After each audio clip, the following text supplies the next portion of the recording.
नाम उच्चारण ही कर लेना व्यक्ति को पार लगा देता है। मात्र उच्चारण ने यहाँ के लिंग में से किसी ज्योतिर्लिंग में अगर मनुष्य बनकर भी ना आए, मानव का शरीर भी नहीं मिला, मान लो नहीं मिला,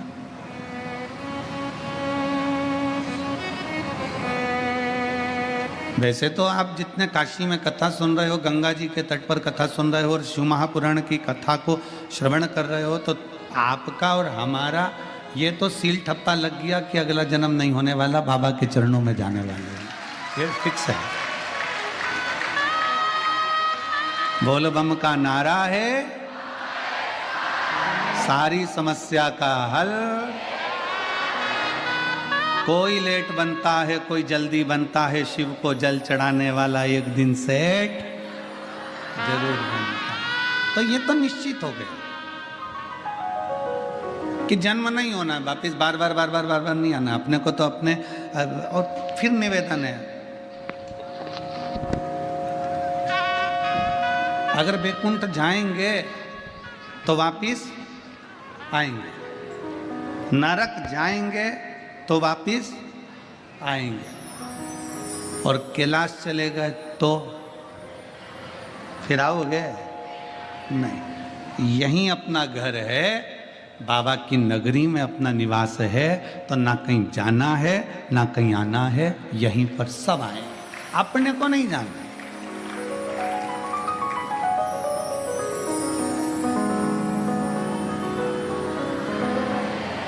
अभी हम रास्ते में आ रहे थे तो चित्रकूट, आज बड़े आनंद के साथ में कथा का रसतत्व है। ये पिता का घर है काशी, जिसका केवल नाम उच्चारण मात्र कर दिया जाए, केवल वो कहते हैं ना, लोग डराते हैं तो दूसरे के नाम से डराते हैं। लोग कहते हैं लो फोन पे बात कर लो, हमारे काका जी की पहचान है, लो बात कर लो हमारी। स्कंद पुराण कहती है, स्कंद पुराण का काशी खंड कहता है कि दुनिया के लोग भय दिखाएंगे, डराएंगे दूसरे के नाम से, पर अगर जीव नरक भी जा रहा है, वैकुंठ भी जा रहा है, और वहां चित्रगुप्त महाराज सामने खड़े होकर पूछेंगे कि तूने पुण्य कौन सा करा, तूने सत्कर्म कौन सा करा, तुम्हारे मुख से कुछ ना निकले, केवल काशी एक संबोधन ही निकल गया, तो चित्रगुप्त भी हाथ जोड़कर कह देंगे इसको कैलाश छोड़कर आए। ये साधारण भूमि नहीं है, ना जाने कितना तप, कितनी साधना, कितनी आराधना, पूरा ब्रह्मांड, पूरी सृष्टि जल में मग्न हो जाती है। सतयुग आता है, त्रेता आता है, द्वापर आता है, कलयुग आता है, नष्ट हो जाता है, चले जाता है, फिर वापिस सृष्टि रचना प्रारंभ होती है। कितनी बार सृष्टि पानी में डूब गई, कितनी बार सृष्टि जल में मग्न हो गई, कितनी बार सृष्टि समाप्त हो गई, पर पूरी भूमंडल पर केवल एक काशी ऐसी अजर और अमर है जो कभी समाप्त नहीं होती, वो हमेशा की हमेशा रहती है, वो कभी समाप्त नहीं होती, और बड़ी बड़ी पवित्र है, बड़ी पवित्र, बड़ी आनंद है। और इसकी पवित्रता का ध्यान आपको और हमको भी रखना है, इसकी पवित्रता का ध्यान आपको और हमको रखना है। काशी पवित्र है, उसकी पवित्रता आप और हमको बनाकर रखना। गंगा जी का स्नान करने जाओ, मना नहीं है, पर याद रखना कोई गंदगी मत फैलाना। कथा श्रवण करने के लिए बैठे हो, कंकर कंकर में मेरा शंकर है, विश्वनाथ की धरा की एक एक कंकर में मेरा शंकर समाया हुआ है, कहीं ऐसी ऐसी जगह पर कोई गंदगी मत करना। रोज प्रतिदिन कथा सुनने के बाद शाम का समय मिल जाए तो जितना कचरा पड़ा हो उसको एकत्रित करना, कचरे की गाड़ी आएगी उसमें डालकर उसको पहुंचा देना, अपनी भूमि को अपने को स्वच्छ रखना है। कण कण में शंकर है। स्नान करने जाओ तो ध्यान रखो कि गंगा में हम स्नान कर रहे हैं, कोई बेकार वस्त्र वहां न पटक के आ जाए, कोई जूतल चप्पल हम वहां न पटक कर जाए, कोई चीज हम वहां न पटक कर जाए, इसके स्मरण रहे। काशी की पवित्रता का ध्यान आपको और हमको रखना है।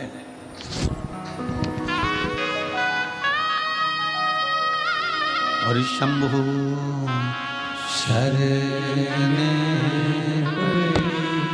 मांगू घड़ी रे, दुख कारो दया करी दर्शन शंभो शरण पड़ी मांगू घड़ी दुख काटो दया करीने दर्शन। ये पवित्र भूमि का, पवित्रता का भाव का स्मरण हमको रखना। प्रतिदिन कथा छूटने के बाद में आपका नियम होना चाहिए कि मैं इस पवित्र धरा पर, कोई बिस्कुट का पैकेट पड़ा है, कोई छिलका पड़ा है, कोई केले का छिलका पड़ा है, कोई सामान पड़ा है, उसको इकट्ठा कर कर एक जगह रख दीजिए। पवित्रता का ध्यान रखें। हम बहुत कुछ नहीं कर सकते काशी में आकर,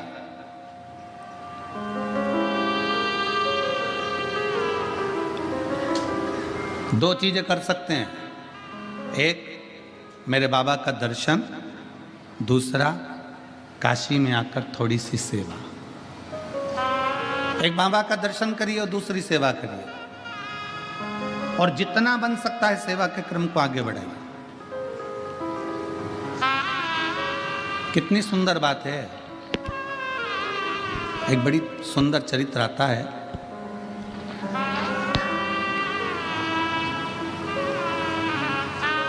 एक पुलोमा असुर है और उसकी एक बेटी है जिसका नाम सची है, जो इंद्रदेव के साथ में ब्याही है। सची असुर है, असुर प्रवृत्ति का है। और पुलोमा की धर्म पत्नी के गर्भ से, पुलोमा की धर्म पत्नी के गर्भ से कोई संतान का सुख नहीं था।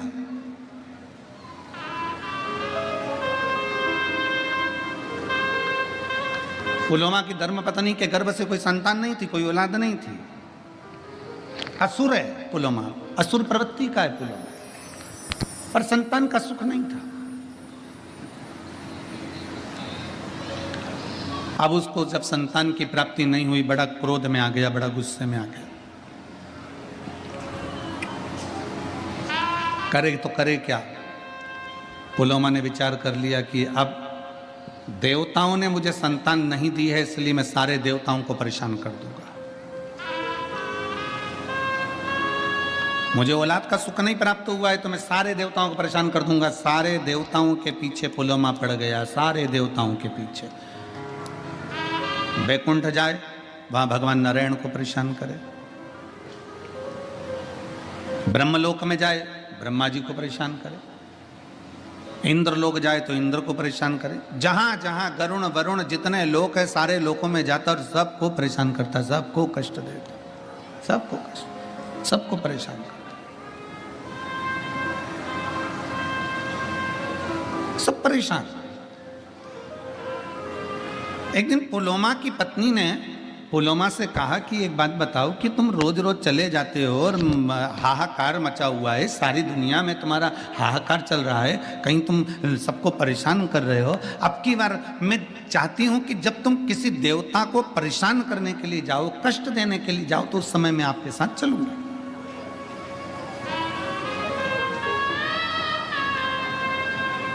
जरा इस पवित्र धरा की पुण्यता देखिए कितनी प्रबल है। अभी आप अगर किसी असुर के रूप में किसी देवताओं को परेशान करने के लिए जा रहे हो तो मैं आपके साथ चलूंगी। पुलोमा की पत्नी पुलोमा के साथ में लग गई और पुलोमा के साथ में चल दी। पुलोमा जब चलते चलते चलते चलते ब्रह्मांड में भ्रमण करते करते करते करते गंगा जी के पवित्र तट पर, इस पावन धरा पर, काशी की भूमि पर से पुलोमा जब निकल कर जा रहा था तो उसकी धर्म पत्नी भी उसके साथ जा रही थी। आज धर्म पत्नी के मन में यह भाव उत्पन्न हुआ कि मैं अपने पति असुर पुलोमा के साथ जा रही हूं, तो मेरे देवताओं को ये परेशान करने जा रहे हैं और मैं देवताओं का दर्शन करने जा रही हूं, तो क्यों ना अपने चरण की पादुका को छोड़ दो।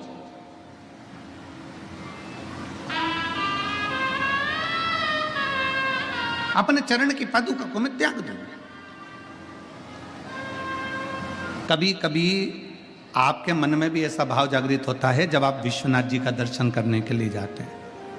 कभी कभी आपके मन में भी यह भाव जागृत होता है जब आप गंगा जी का स्नान करने के लिए जाते हैं।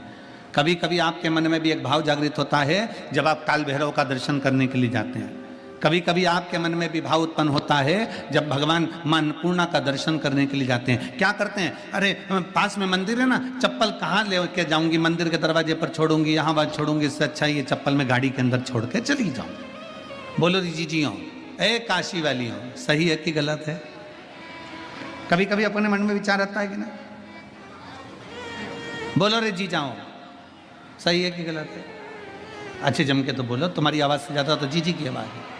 ठीक है, अपने मन में भाव आता है कि मंदिर पास में, चप्पल में गाड़ी में छोड़ दो। अब ये तुम्हारी बुद्धि में, तुम इतने वीआईपी रहने वाले, तुम इतने चकाचक रहने वाले, एक मिनट तुम हॉल से भी अगर रसोई घर में जाओ तो बिना चप्पल के नहीं जाओ, तुम अपने वॉशरूम में भी जाओ तो बिना चप्पल के नहीं जाओ। तुम्हारी बुद्धि में ये आया कैसे कि मंदिर सामने है तो चप्पल गाड़ी में छोड़ जाऊं? ये तुम्हारी बुद्धि में, तुम्हारे मन से नहीं आया। जो तुम्हारे माता पिता ने भगवान शंकर को एक लोटा जल चढ़ाया था, उस जल का प्रताप तुम्हारी बुद्धि में आ गया और तुमने चप्पल गाड़ी में छोड़ दी और पैदल नग्न पैर से, नंगे पांव से, चप्पल को त्याग कर, पादुका को त्याग कर, जूते को त्याग कर और बाबा के धाम की ओर चल दिए, भगवान के मंदिर की ओर चल दिए। मंदिर पास में, तुम चाहते तो चप्पल को साथ पहन कर जाते, द्वार पर छोड़ देते, पर तुम्हारी बुद्धि में जो आया वो भगवान शिव की कृपा से आया। पर चप्पल का त्याग करा, नंगे पैर चलकर जा रहे हो, नंगे पैर चलकर जा रहे हो।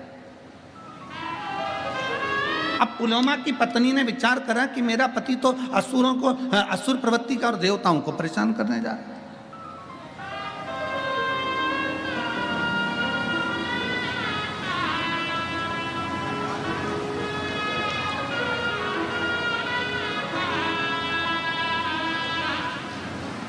असुर जितने थे ना, इनकी जो धर्म पत्नियां थी ना, अपने पति का युद्ध देखना पसंद करती थी।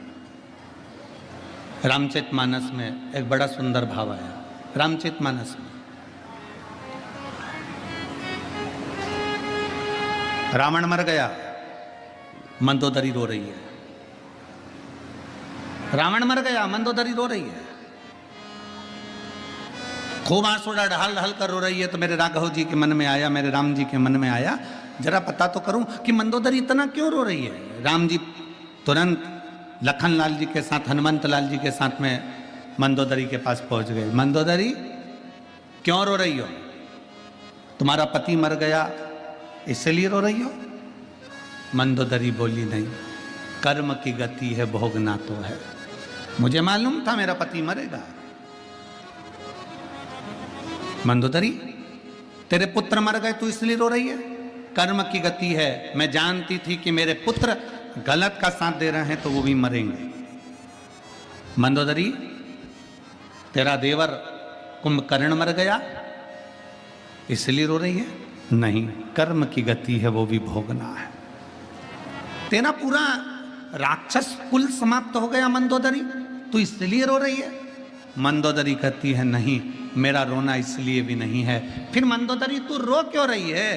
किस लिए तुझे रोना आ रहा है? तो मंदोदरी कहती है मैं रो इसलिए रही हूं कि दरवाजे पर इतने दिन से राम आकर खड़े थे और मैं दरवाजे के बाहर निकलकर उसका दर्शन ना कर सकी, इसलिए रो रही हूं। लंका के दरवाजे पर राम खड़े थे और मैं उसका दर्शन ना कर पाई। लंका के दरवाजे पर राम आकर खड़े थे और मैं उनका दर्शन ना कर पाई। तो भगवान राम ने कहा मंदोदरी, ये कोई अच्छी बात थोड़ी ना है कि किसी अच्छे कुल की स्त्री बाहर निकलकर दर्शन करने के लिए बाहर आए। नहीं स्वामी, अगर मैं मेरे पति से कहती कि मुझे युद्ध का दर्शन कराना है तो मेरे पति युद्ध का दर्शन कराते। मैं युद्ध देखने के लिए नहीं आती, केवल आपका दर्शन करने के लिए आती कि मेरे दरवाजे पर राम आए हैं तो उनका आदर कर लूं, सम्मान कर लूं, सत्कार कर लूं, उनका दर्शन कर लूं, उनका दर्शन कर लूं, बस उनको प्रणाम कर लूं।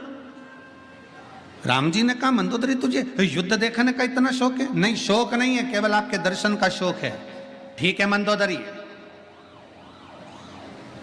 ये दशरथ पुत्र राम आज तुझे वचन देता है, अगर तू युद्ध का दर्शन करना चाहती थी तो मैं तुझे युद्ध का दर्शन कराऊंगा, पर इस जन्म में नहीं मंदोदरी, मेरा जो अगला अवतार होगा कृष्ण अवतार, तब मैं तुझे युद्ध के मैदान में खुद बुलवाऊंगा। तू जब तक मंदोदरी कहती है मैं तो मर जाऊंगी, मेरे प्राण छूट जाएंगे, भगवान कहते तुझे मरने भी ना दूंगा। और आया था समय, आप सभी ने महाभारत का एक सुंदर चरित्र श्रवण करा होगा।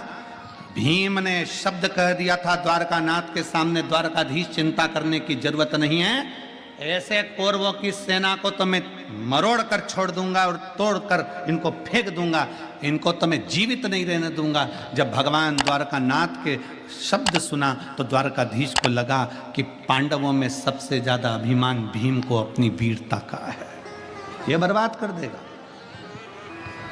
ये समाप्त कर देगा।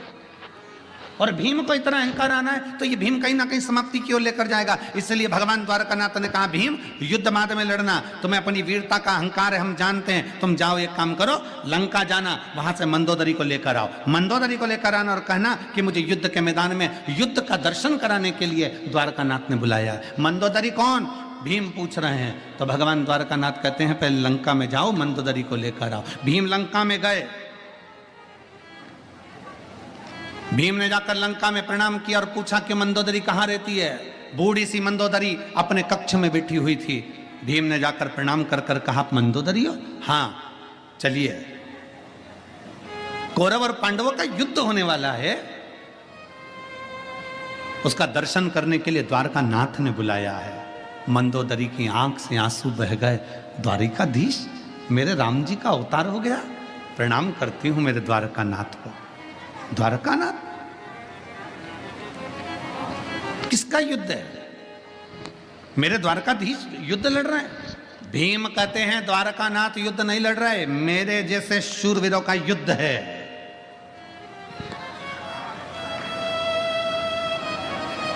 जो सुना मंदोदरी ने कहा ठीक है, आप पहले स्नान करो फिर अपन चलते हैं।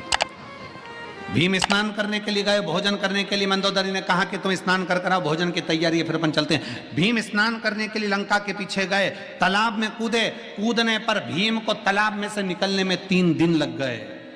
जो भीम समुद्र की थाप आकर एक क्षण में बाहर आ जाता था, वो भीम को तालाब में से निकलने में 3 दिन लग गए। 3 दिन बाद भीम जब निकलकर मंदोदरी के पास आए, मंदोदरी ने पूछा भीम कहाँ रह गए थे, तुम इतनी देर में आ रहे हो, कहाँ रह गए थे, इतना समय लग गया तुमको? भीम कहते हैं मंदोदरी से मां समझ में नहीं आता, मैं समुद्र में कूदता था, थाप आकर 1 सेकंड में बाहर आ जाता था, समुद्र में जाता था तो उसका